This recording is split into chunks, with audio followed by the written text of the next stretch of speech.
আমার বাবাকে আমি যখন আয়সা দেখি তখন আমার বাবার চোখ নীল পুরাটাই, চোখ মানে এমন অবস্থা কালো যে হয়তো বা কোনো কিছুর মাধ্যমে ওনাকে খাওয়ায় মারানো হয়েছে। এই কারণে আমি থানায় মামলা করি। এটাই 4 শতক জমির জন্য 2025 সালে দাফন করা লাশ আবার তোলা হয়। বাবার সম্পত্তির ভাগ নিতে এত মাস পর এ কাণ্ড ঘটালেন মৃত সোহেল শেখের পুত্র সোহানুর রহমান। জমি জমা নিয়ে কেসের জন্য এখন আবার লাশ তোলা। অভিযোগকারী যুবক সোহানুর রহমান জানান, তার বাবা সোহেল শেখকে জমি দখলের উদ্দেশ্যে পরিকল্পিতভাবে হত্যা করা হয়েছে। তার দাবি, দাদি, ফুফু সহ পরিবারের কয়েকজন মিলে শারীরিকভাবে নির্যাতন ও বিষাক্ত ওষুধ প্রয়োগ করে হত্যা করেছে তার বাবাকে।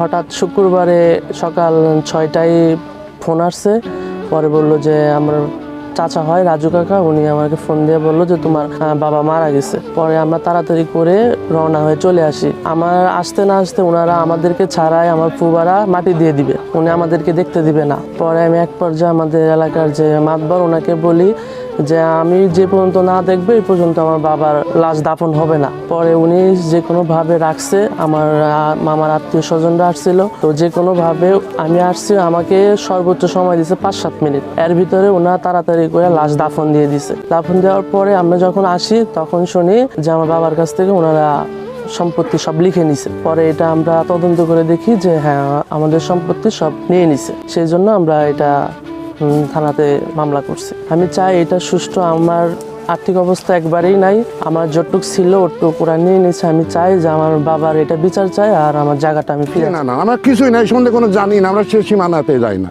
সে কিভাবে আপনার ওই যেটা করেন, পরে রাত্রে হঠাৎ আমি আপনার ওই পাড়ার থেকে আমি শুনলাম, সকালবেলা আপনার যে করলে আমাকে একজন যা বললি যে এরকম তোমার ওই শালা স্ট্রাইক করে।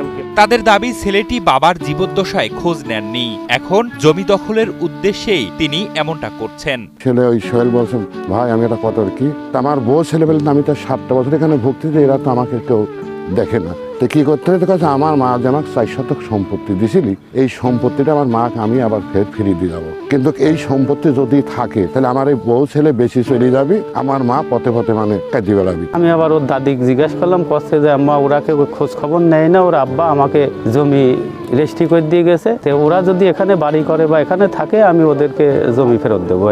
এরপরে হঠাৎ করে শুনলাম যে ও থানাতে অভিযোগ দিয়েছে। থানার থেকে একদিন এক এসে আইসি বললো যে আম্মা ওকে নাকি মারি ফেলেছে। সেই দাদি যে সোহানুর রহমান সোহান, উনি বিজ্ঞ আদালতে হত্যা মামলা করছে যে তার বাবারে মারধর করে এবং বিষাক্ত ওষুধ সেবন করে হত্যা করছে, যার প্রেক্ষিতে তারা বিজ্ঞ আদালতে মামলা করে। মামলা যেহেতু মার্ডার মামলা, যেহেতু হত্যা মামলা, এটা মানে তদন্ত হয়নি, যার কারণে তদন্তের স্বার্থে বিজ্ঞ আদালতে আবেদন করে আমি আবেদনের প্রেক্ষিতে আজকে লাশ উত্তোলন করলাম। লাশ উত্তোলনের ময়নাতদন্ত রিপোর্টে যেটা পাওয়া যায় সেটাই আসবে তদন্ত প্রতিবেদনে।